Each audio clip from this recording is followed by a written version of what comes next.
des bâtiments spécialisés. Et qu'au fond, mademoiselle, vous m'entendez oui ou non? Moyen? Je peux pas monter plus? Moi, en revanche, je vous entends pas. Que vous m'entendez quand même si je parle comme ça. Bonjour à tous, je suis très heureux de vous retrouver pour cette avant-garde de biographie. Pour les modalités d'évaluation, normalement, vous les connaissez. Vous aurez un examen sur table en janvier 2020. La date n'est pas encore arrivée. Janvier 2020, mais normalement, oui. Pour les orientations bibliographiques, en fonction de vos sujets d'exposé en TD, en fonction de vos recherches personnelles et de vos centres d'intérêt, il existe évidemment énormément d'ouvrages, disons, spécialisés sur des périodes.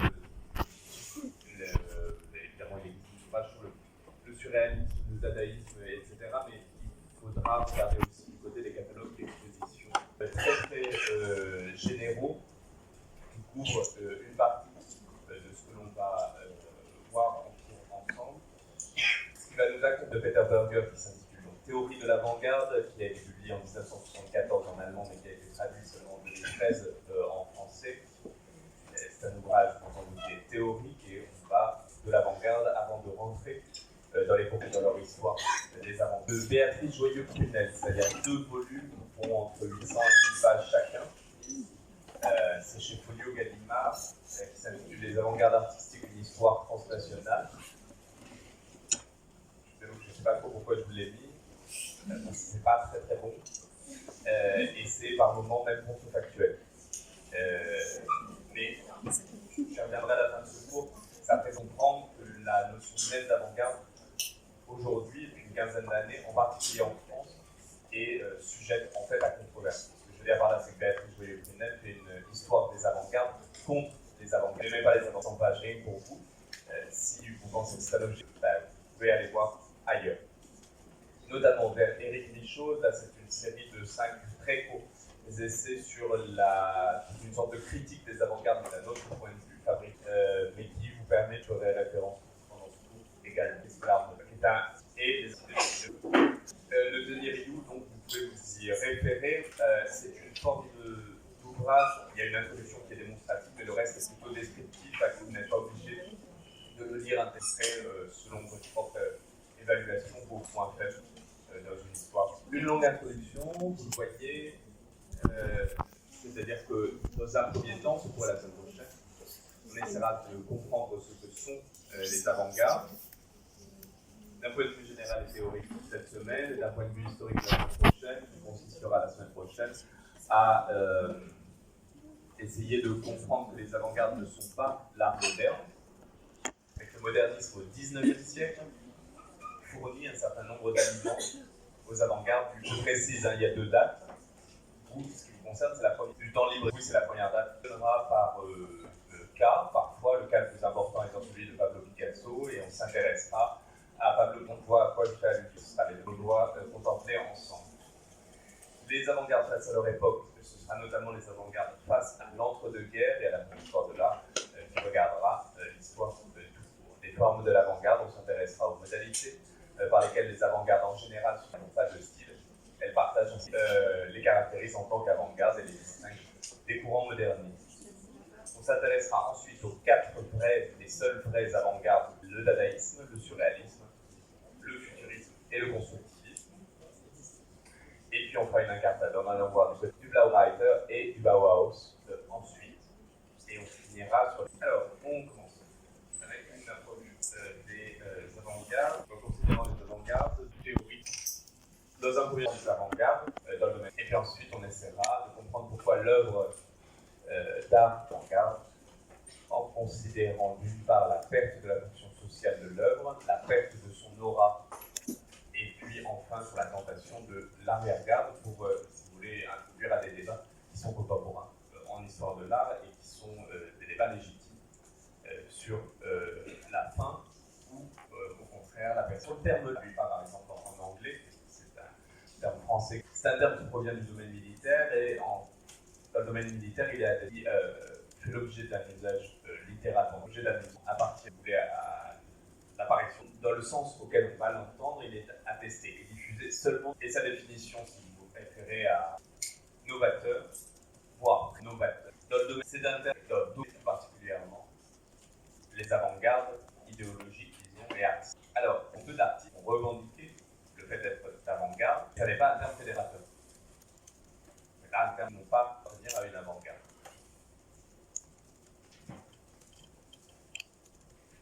Cette conscience-là, et c'est-à-dire à la personne, voire même de le revendiquer, pas des courants artistiques et des artistes d'avant-garde du XIXe siècle, l'avant-gardisme, alors ils ne sont pas nécessairement conscients et qui, en tout cas, ne manifestent pas nécessairement leur appartenance à l'avant-garde sans le savoir.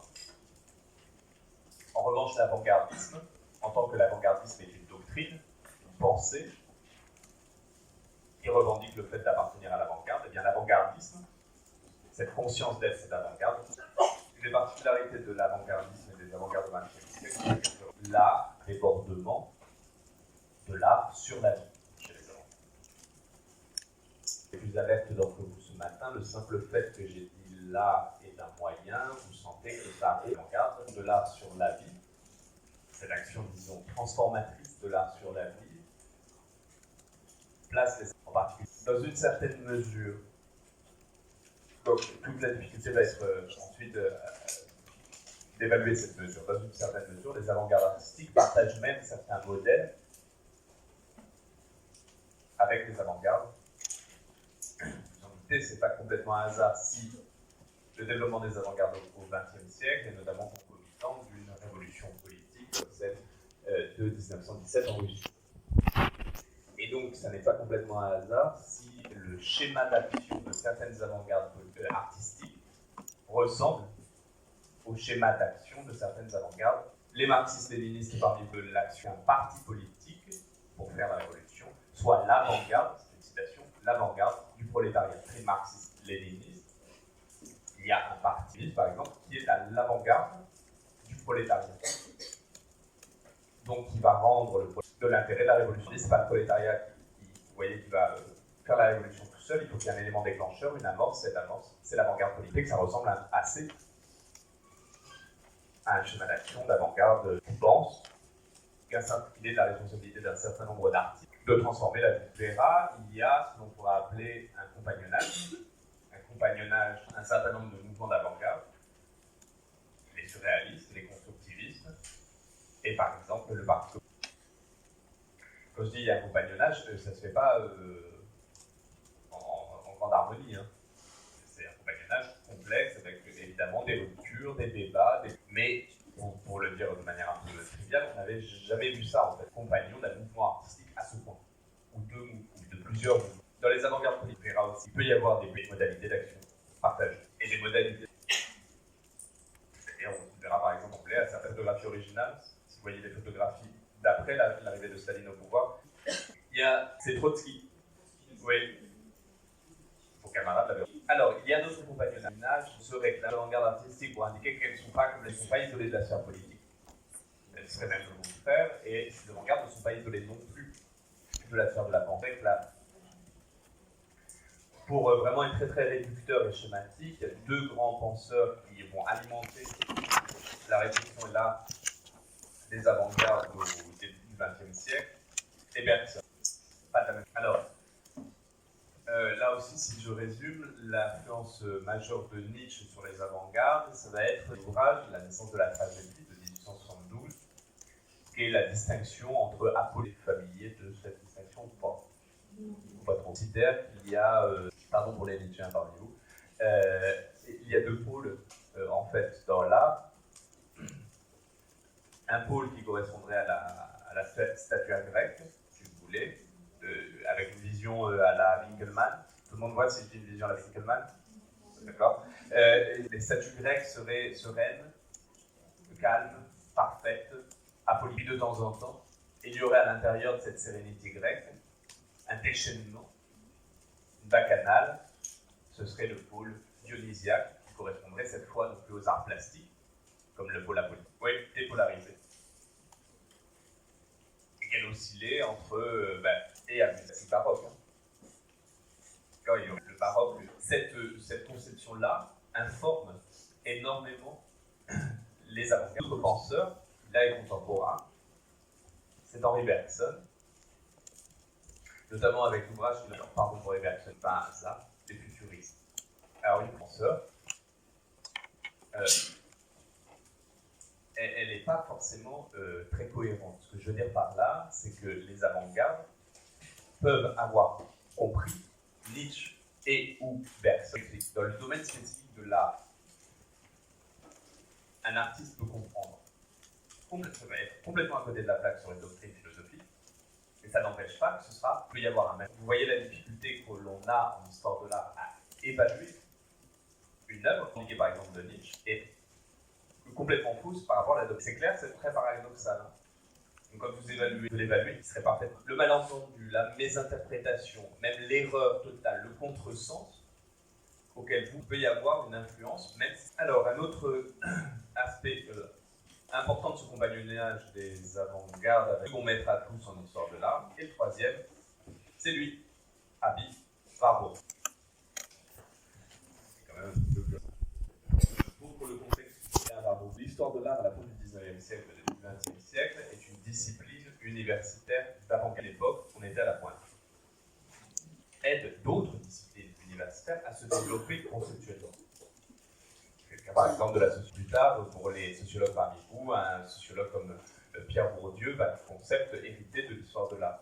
Et il la développe en étant le premier, Pierre Bourdieu, à traduire notre second père à tous, qui est Erwin Panofsky. Jusqu'à l'avènement du nazisme, en 1933, l'histoire de l'art, de l'engagement. Les œuvres d'histoire de l'art novatrices, qui va couvrir un très grand nombre d'historiens vont passer aux États-Unis. Vous voyez, vous imaginez en 1920, par exemple, dans un colloque, les historiens d'art en italien, après 1933, et c'est un point de l'histoire que vous n'avez absolument pas besoin d'être là, la Cité des historiens d'art allemands est la seule association universitaire sous l'avènement du nazisme qui a pris parmi ces liens par là, c'est que la plupart des... Alors, Aby Warburg, vous le voyez, est mort bien, n'est pas fou parce que c'est coquet d'être... Aby Warburg est donc un de ces historiens d'art qui est le père de ce que l'on appelle, allez voir les développements, qu'il appelle la Kunstwissenschaft, un peu warburgien ici. Vous voyez que ce n'est pas la même chose, histoire de l'art, science de l'art. Alors, Aby Warburg, et ça de manière appliquée, c'est-à-dire en l'appliquant à l'histoire de l'art, il va traquer, littéralement traquer dans les images, ce qu'il appelle des formules pathétiques ou des formules de bateau qu'il découvre dans l'art antique et qu'il retrouve dans l'art renaissant, par exemple. Et même parfois, qu'il retrouve dans l'art des ce qu'il appelle des survivances. Alors comment il fait pour détecter l'entreprise qu'il appelle l'Atlas Mnemosyne? Ce sont des plans d'œuvre qui ont tout un thème, des gestes communs, ça peut être... Voilà, donc c'est ça, presque 4 les formules suivent par ailleurs à une bibliothèque. L'Atlas Mnemosyne, comme la bibliothèque Warburg, vont être évacuées dès 1934 très discrètement par cargo vers Londres. C'est ce qui explique qu'aujourd'hui, le Warburg... Alors, vous allez me dire, quel est le rapport? D'abord, vous l'avez compris, le fait que Warburg soit un des tout premiers historiens d'art classiques aux arts extra-occidentaux. À la fin, l'art, on ne sait pas trop à quoi ça correspond en archéologie. Et vous voyez par là, il y a Warburg dans lesquels l'art, quand on s'intéressera aux formes des avant-gardes, on verra qu'un des traits communs à la plupart des avant-gardes dont on va parler, c'est ce que l'on a appelé, il n'y a pas de mésinterprétation, il y aura claire terminologie là. Quand on s'intéressera à d'autres formes communes à toutes les avant-gardes, eh bien, le montage, le principe de montage est un trait spécifique aux avant-gardes. Alors, quand je dis principe de montage, vous l'avez compris, ça peut être sur laquelle on trouve des éléments, disons, halogènes, étrangers. Ça peut être une technique toute chose, on aura n'est pas d'avant-garde à partir du moment où Georges Braque et le papier peint sur leur toile. On est déjà dans une forme d'esthétique. Tout ça pour l'IA, ce que l'on pourrait appeler entre avant-garde artistique, avant-garde politique et avant-garde avance sur des voies assez parallèles que les artistes. 3 cas, vous l'avez compris, que ce soit pour l'art, la politique ou la science. Le but de leurs opérations, c'est de transformer la vie, de la transformer, du progrès. La conception de l'histoire progressiste, c'est même une conception téléologique. Ah non, alors attention, hein. Merci. Non, téléologie comme la télé. Pas comme ça se prononce, il n'y a pas de H, il n'y a pas de télos en grec, c'est-à-dire un but, comme si l'histoire avait un but. Oui, l'histoire a un but, que la vie a un but à la main. C'est bon? Oui. Téléologique, donc, la plupart des avant-gardes, pas toutes et pas tous les membres de ces avant-gardes, mais l'histoire, c'est-à-dire que l'histoire a un comme Barbeau, comme les artistes d'avant. Tout est clair là-dessus? Oui. Bien, on va rentrer un peu plus dans le côté. On va essayer d'esquisser une théorie de l'avant-garde.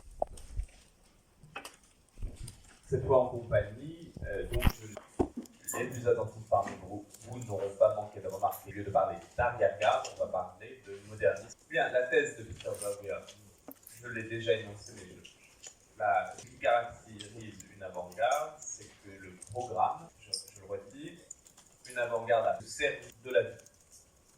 Pour les avant-gardes, ce n'est pas le programme de programme.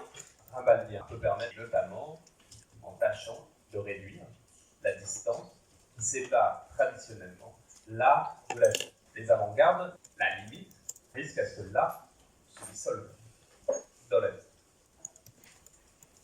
On verra. Alors, maintenant on commence à rentrer un peu dans le dur, pas le concret, hein, mais le dur de l'abstrait. Les avant-gardes s'opposent, la conception que les avant-gardes ont de l'art est donc opposée à ce que l'on peut appeler, et ce que l'on va appeler, donc là on reprend la terminologie des avant-gardes, l'art bourgeois. Donc comprenez bien, une avant-garde se structure, se pense, un modèle qui serait celui de l'art bourgeois.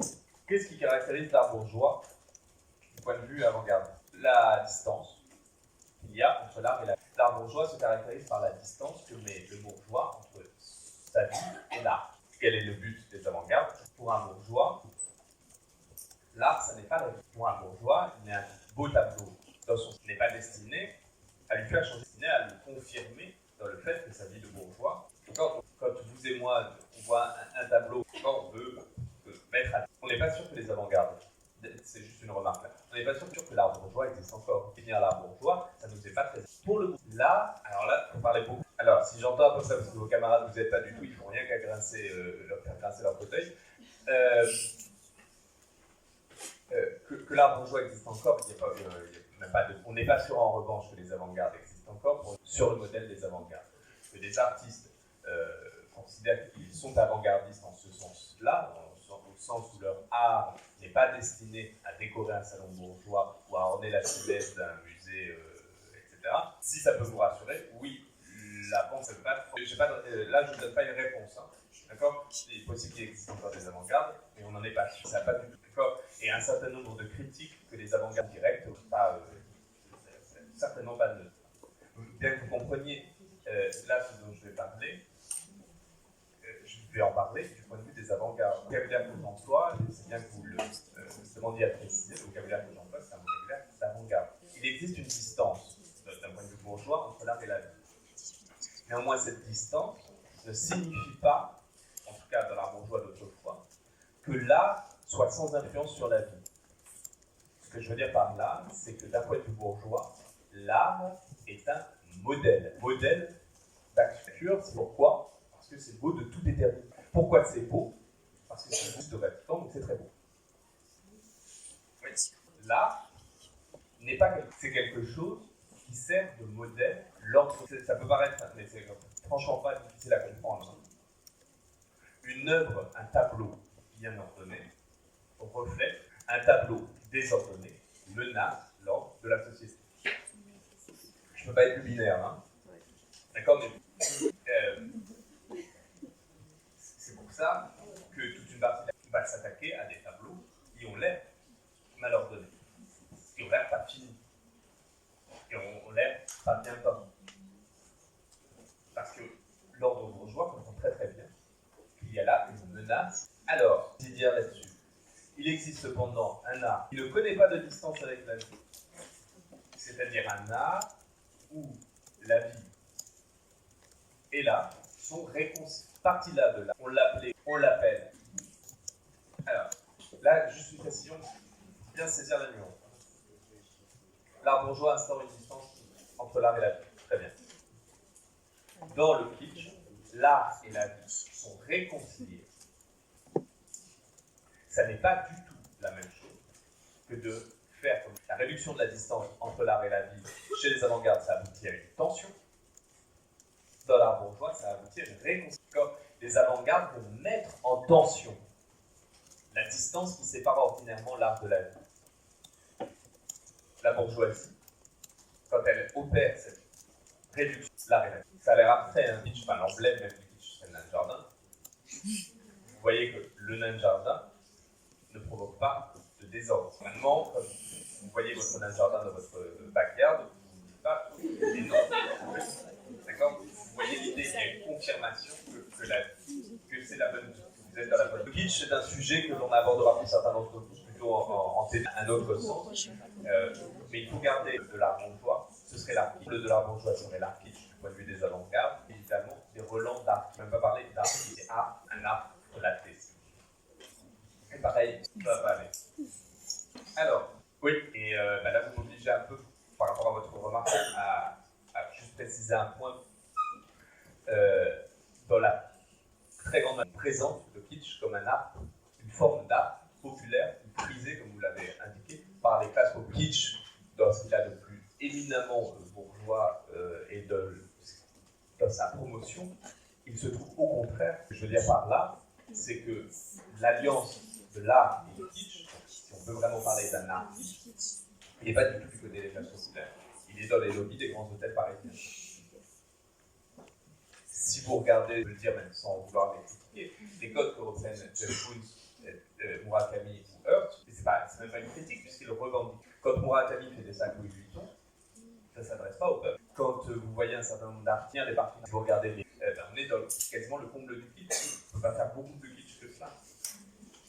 Vous voyez une forme d'industrialisation de l'art à laquelle je vais venir tout à l'heure, c'est par les classes supérieures, voire extrêmement aisées. Et ce sont ces classes qui, en tout cas, ce serait une erreur, je crois. Et le nain de jardin, c'est plutôt un truc, par exemple. Donc, voilà, si on fait une sociologie du kitsch, c'est pas forcément les classes les plus populaires en réalité qui en sont les plus pourvoyées. Allez, donc, donc, tout ce que je viens de dire, c'est ou pas? Ouais. Alors, les artistes de l'art dans la société bourgeoise, une des raisons qui en explique la possibilité, si c'est clair comme de l'eau de roche, je relis la phrase, tient à une forme, si vous voulez, de façon de figure de l'esthète, ou pour le dire en termes de partie, dépend de son adéquation. Est-ce que l'œuvre est en adéquation avec bonne? Peter Berger appelle l'institution art. Pourquoi mettre l'art d'avant-garde mettre l'art en question? À chaque fois qu'elles mettront en cause l'œuvre d'art valide. Un certain nombre d'avant-gardes, et la première parmi toutes, l'avant-garde Dada, par exemple, fera de l'art contre les musées, et non pas de l'art pour les musées. Fera de l'art qui est tellement précaire, tellement fragile et tellement pauvre dans ses matériaux que personne ne voudra l'acheter. Et c'est fait pour ne pas être acheté. D'accord? Ce sont des œuvres qui sont... L'art Dada, ce sont des œuvres qui sont faites pour ne pas être achetées, pas collectionnées, pas conservées. Pourquoi aujourd'hui encore on en connaît si peu? C'est pourquoi celles que l'on connaît sont souvent en mauvais état. Si vous voulez, pour le dire encore autrement, les avant-gardes constatent qu'il y a une confusion entre art et institution. C'est pas la même chose. Et que la confusion entre art et institution empêche qu'il y ait une alliance. Donc on va faire sortir l'art de l'institution pour le plonger dans la vie. Dernière remarque, ce que les avant-gardes avaient en vue, c'est un dépassement de l'art au sens hegelien du terme. Hegel est une esthétique téléologique qui voit un point de départ et un point d'arrivée. Ce que les avant-gardes avaient en vue, c'est un dépassement de l'art au sens hegelien du terme. L'art ne doit pas seulement être détruit, il doit être transféré dans la vie pratique de manière à y être conservé. On va sortir l'art de l'institution. Cette sortie de l'institution, elle risque de détruire l'art. Pas l'art en général, l'art bourgeois. Il ne faut pas se cacher de destruction avec les dangers que n'importe quelle destruction implique. Fait sortir l'art de l'institution, le transfert dans la vie pratique. Pour conserver l'art, mais pas intact, transformer. Et certain que si on transforme l'art, eh bien on risque au passage l'intervention par rapport à cette dernière remarque-là de Berger. L'intervention, elle est... Et la transformation, elle est politique. Et les avant-gardes vont critiquer, mettre en crise, mettre sous tension l'art bourgeois. Et au cœur de l'art bourgeois, il y a un concept qui peut-être ne va pas survivre, c'est celui d'œuvre d'art. Sous tension, la critique, la mise en crise de l'art attaque d'abord un concept. Pour bien comprendre ça, il faut que l'œuvre d'art bourgeoise est un tout organique. Les siècles, un mot valise, ça se dit le tout ensemble. Quand Roger de Pile, par exemple, vous voyez le sens presque politique de ce projet.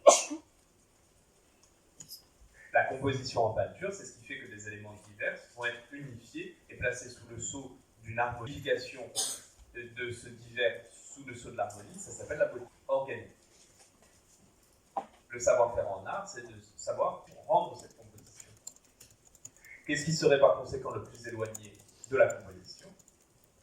Comme quand on voit bien que tous les éléments ensemble ne forment pas une contraire, mais une disparité. Ce que va attaquer l'avant-garde, c'est l'unité organique de l'œuvre.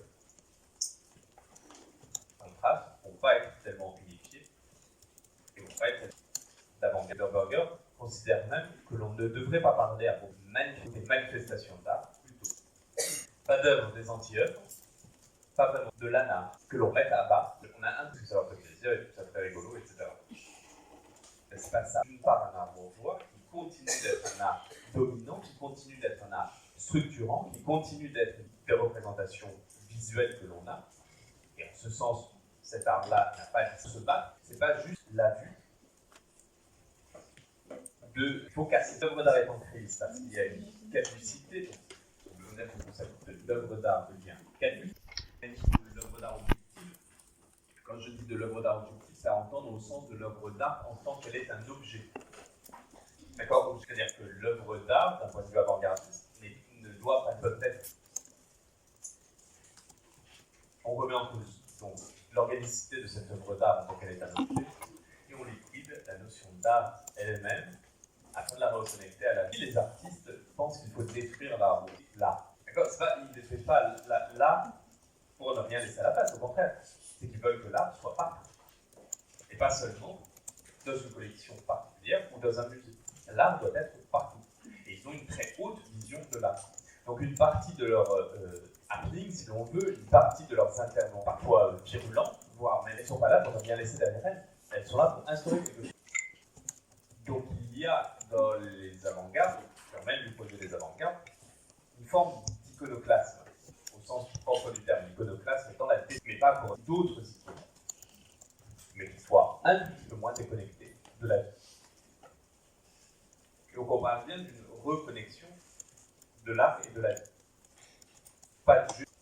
Alors, premier symptôme de cette crise, la perte de la fonction sociale de l'art détermine toujours d'après son évolution, mais ça n'est pas cette fois Berger par des détermine. On constate historiquement ceci.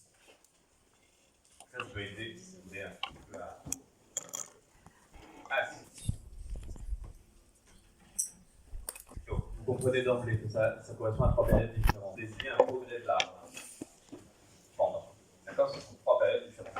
Ça n'a pas de sens. Dans un contexte religieux, première colonne, c'est-à-dire l'œuvre d'art avec une fonction. Celle d'un accord. Son contexte de production, c'était un contexte artisanal. Les artistes en corporation artisanale considèrent que ces œuvres-là cultuelles, dans un but de culte, alors l'art est type sacré. Tout est clair? Oui? Dans un contexte de cour, le contexte de cour serait le Versailles de Louis XIV. La fonction de l'œuvre, c'est celle d'être un objet, cette fois, de représentation. Pas d'objet de culte, c'est un objet de représentation. Représenter qui? Le roi. Que vous représentiez un jardin, un château, un tableau, un dieu antique, c'est le roi. Représenter, et évidemment, si c'est le roi, toujours le roi, l'objet de représentation se loge quelque part du culte. Mais ça n'est pas un Louis XIV qui dit je suis fils du soleil. Oui. La production, elle est individuelle. Ça y est, en 1648, on a fondé l'Académie de Caen. Ce ne sont plus des artisans, ce sont des académiciens. Donc, ce sont des artistes. Des artistes qui continuent à avoir un atelier. Mais comme le royaume, dans l'atelier, il y a un chef, un monarque. Comme c'est Charles Lebrun. voyez, on connaît quand tout le monde travaille pour un. Donc la production, elle est individuelle. En revanche, la réception, elle est collective. Pas ça. Oui, tout est clair là-dessus. Donc on est passé. Deux remarques avant de passer au troisième. Une remarque d'ordre méthodologique. On a l'habitude du fait que la plupart des œuvres qui ont été réalisées, leur cadre, ce que je veux dire par là, c'est quoi un tableau, une fresque au Fra Angelico, pour bien comprendre cette œuvre-là, faite par l'Église, et qu'elle a été faite pour les contemporains du fait de la démarche, il est à peu près évident que Fra Angelico, quand il peint tel tableau, c'est très très important parce que quand vous analysez une œuvre d'art, en histoire de l'art, vous devez faire une analyse d'histoire. Par contre, un peintre, quand il réalise une œuvre, n'importe quel artiste, quand il réalise une œuvre, il la réalise de pas qu'on ne comprend pas qu'une œuvre a été créée de son revanche. C'est comme si Flaubert écrit un Beauvoir, etc. par rapport à cela. On doit être historique et on doit être ahistorique. On doit être respecté à la chronologie. Alors, il faut remettre en cause vos prémices, en fait. L'artiste n'est pas conditionné. L'artiste n'est pas déterminé. Et l'artiste qui est... Imaginez un prêtre qui va vous voir, vous êtes l'artiste, et le reste, mais vous pouvez l'entendre, qui fait même peut-être qu'une œuvre d'art est une œuvre d'art et pas de terme, c'est peut-être la part qui, dans toute œuvre, échappe à la communauté. Il n'y a aucune espèce de raison qu'un incroyant soit ému par un tableau. Il y a à l'art africain, vous soyez néanmoins ému par un masque. D'où cela vient. Alors que vous faire un compte. Qu'est-ce qui fait que quelqu'un complètement étranger à la nôtre peut, en voyant la Sainte-Anne de Léonard, pleurer? C'est un exemple véridique que je vous donne. D'accord? Peut se mettre à dédier à l'art européen du Japon et qui n'avait jamais entendu parler de la s'adresse à ce. Voilà. Dernière siècle, 2 siècles bourgeois. Quelle est la fonction cette fois de l'œuvre d'art? À faire la. C'est pas très bourgeois. Bourgeois quand on fait son portrait, que ce soit ressemblant. Qu'est-ce qu'il veut voir? Ça devient plus clair ou pas? Donc ce qu'il veut, c'est que là, le rend, il voit son tableau, il veut se voir lui. Qu'est-ce qu'il veut voir? Déjà sa tête, et ensuite les attributs noirs avec la fonction de l'œuvre d'art dans un contexte. Là, vous représentez la bourgeoisie. Vous voyez la différence avec une société pour le roi, non pas dans une société bourgeoise, c'est de rendre la bourgeoisie visible partout. Le contexte de production, c'est celui de l'individu, peindre son commanditaire bourgeois, et son cadre de, vous l'avez vu l'année dernière, le cadre de réception de la peinture bourgeoise, normalement, c'est le cadre du salon. Alors, le salon avec un grand S. Oui. Alors, ce qui est beaucoup plus difficile à saisir maintenant, c'est que il est bien évident que l'art d'avant-garde veut casser le bourgeois. Il est bien évident que l'art d'avant-garde ne vise pas à la représentation du roi.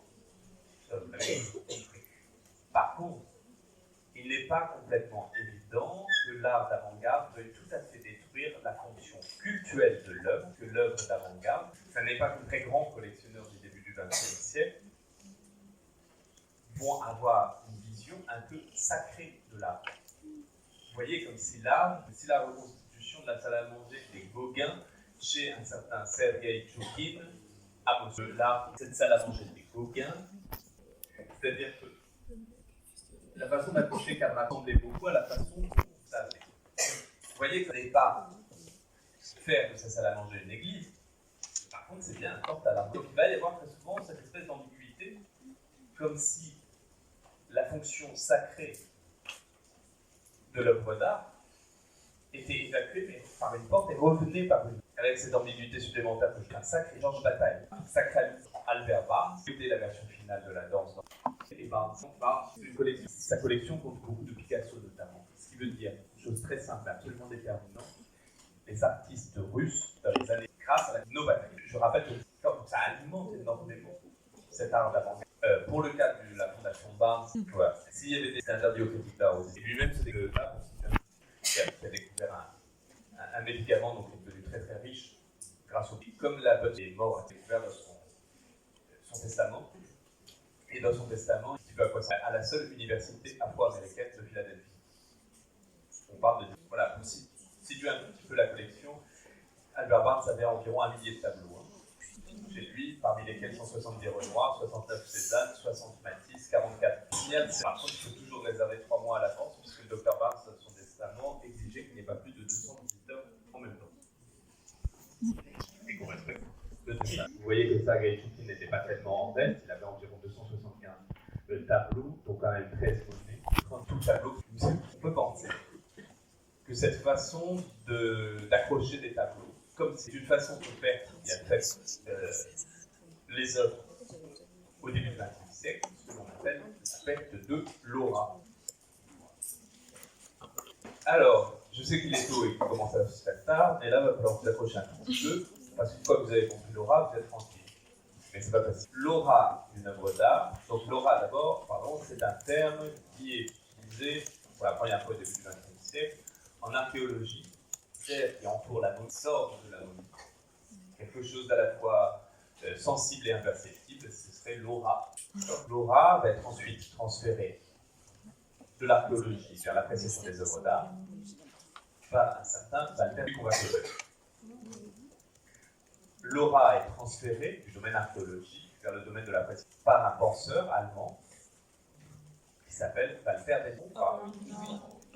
Alors, Walter comme Walter, c'est un penseur allemand qui se situe en partie dans le sillage de Harry Barbour, qui va savamment échouer à son doctorat, qui s'intéresse d'abord à la littérature baroque, qui va entamer ensuite le début de la... C'est un des auteurs de la première histoire faite très tôt en France, en 1933. Il est très copain aussi avec une autre exilée qui va pas, elle, l'atmosphère n'est pas favorable. Vous voyez, à l'époque, en 1940, Walter l'intégralité de ses manuscrits à un conservateur, Georges Bataille. Il essaye, Théodore Adorno, 84 plus tard, je crois, qui vaut d'art à 100 pages, pas cher. Le constat de Walter Benjamin dans cet ouvrage, l'aura des œuvres baisse. Tendanciellement. Baisse l'aura. L'aura, on pourrait le traduire, ça c'est Burger qui propose cette traduction-là, par l'aura, ce serait la part, même si ça ne fait aucun sens pour l'instant pour vous, vous gardez de avec l'or un peu. Donc l'œuvre elle est deux fois inaccessible. Une fois pour ce monde n'a pas accès. C'est bizarre, c'est facile pour vous, vous allez voir mon assistant, vous êtes inaccessible, et quelque part on la rêve. Ce qui explique qu'il y a 20 000 personnes qui se pressent devant Mona Lisa chaque jour au Louvre. C'est une raison très simple, c'est que dans le monde entier, on se rêve Mona Lisa. Pas l'aspect Mona Lisa. Et l'image visuelle de Mona Lisa, qui n'est pas Mona Lisa, ça pourrait être sa l'aura. À l'aura, il y a aussi un sens presque métaphysique de l'aura. C'est souvent en partie. L'époque moderne va essayer de le compenser. Comment on compense l'inaccessibilité physique ou métaphysique de l'œuvre? En la reproduisant. On ne pourra jamais, pour X raison, venir à Paris. On pourra quand même voir Mona Lisa, grâce à une reproduction de Mona Lisa. Donc on va compenser d'un rang à dans la reproduction. Vous avez perdu son unicité. Et donc peut-être l'aura. C'est clair ça? Oui. Donc le fait de rendre accessible l'œuvre, par définition, nuit à son inaccessibilité. Le fait de la rendre reproductive, par définition, nuit à son... Cela nuit. Parlez bien fort, ou alors vous allez vous installer au premier rang. Oui, alors, vous avez raison, mais si on considère que l'aura dont vous parlez est une forme de charisme attachée, vous voyez, à l'œuvre, qui la rend iconique. Mais ce n'est pas l'aura de Walter Benjamin, ça. Mais quand l'aura de Walter Benjamin, elle est attachée à l'œuvre originale elle-même. Mais après, vous avez raison, hein, au sens où on peut se demander si l'extrême reproduction ne favorise pas à son tour une forme d'aura qu'on appellerait ici charisme. De taper plein de parodies de Mona Lisa qui vont apparaître. Vous avez plein d'images en très basse définition, notamment fournies par le Louvre, merci le Louvre. Et les gens ont besoin, envie de voir le Rosier à Paris. On vous a parlé toute votre enfance de deux choses. Donc, Benjamin, et à l'époque de la reproductibilité technique, ce qui dépérit dans l'œuvre d'art, quelle que soit la production que vous achetez, vous aurez en fait soit les deux versions, soit la version de l'art. Benjamin ne dit jamais que l'aura a disparu en cours. Ce n'est pas un processus achevé. Benjamin n'est pas téléologien, lui. Vous voyez ce que je veux dire? C'est pas la chose a disparu fin de l'art ou de fin de l'histoire chez Benjamin.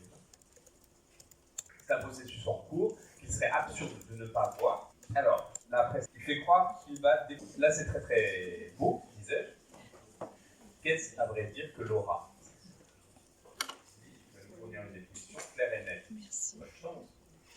L'aura, c'est donc, écrit Benjamin, une singulière trame d'espace et de temps, l'unique apparition d'un lointain. L'aura, une singulière trame d'espace et de temps, l'unique apparition d'un lointain. C'est la première fois que Benjamin, donc cette fois donne un petit dessin antérieur, l'histoire de la photographie, la première petite histoire de la photographie de 1931. La première fois qu'il parle de l'aura, ce n'est pas à propos d'une œuvre d'art, c'est à propos des montagnes. Regardez ça. Peut-être que la définition est très simple, c'est que l'aura ne s'explique pas.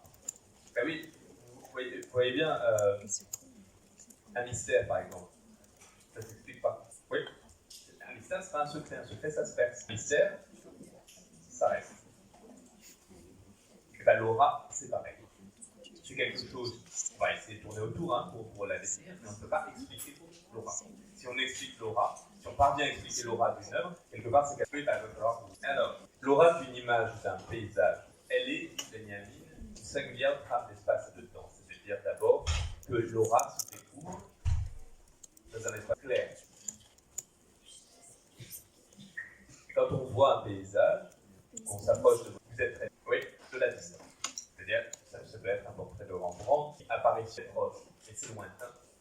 Vous êtes seul, et là, l'aura, l'expérience de l'aura, loin de la parole découverte, l'aura.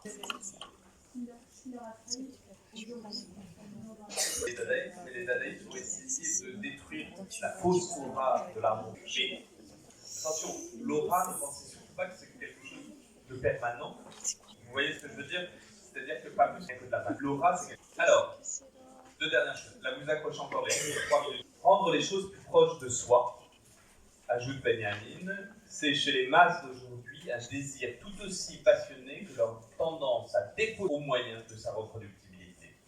En fait, ce que dit là Benjamin, c'est qu'on a peur de l'aura. On voudrait, c'est pas éprouver l'aura, c'est posséder la chose. Alors comment on la possède? On la reproduit. Qu'est-ce qu'on fait en la reproduction? Ça, c'est quasiment étant la pulsion de possession bourgeoise. Je ne l'ai pas, vous avez... Alors, si la copie est artisanalement faite, on veut, c'est pas éprouver l'aura de Mona Lisa, c'est la voir dans son salon, bien cadré. Donc, cette aura massive d'esprit à faire passer par personne. Et remarque une chose, et c'est ce qui fait toute la valeur aussi de la pensée subtile de Walter Benjamin, puisque si vous ne l'avez pas encore ressenti, on observe que parfois l'aura produire massivement, c'est ce que vous indiquez monsieur tout à l'heure à propos de Mona Lisa, on a beau la remarque Benjamin, c'est que cette résistance se fait paradoxalement. Dans l'expression, en fait, ce qu'il comprend, c'est que le visage d'un pas, l'aura reste, l'aura résiste, l'aura persiste, elle passe à toi. Vous voyez, non?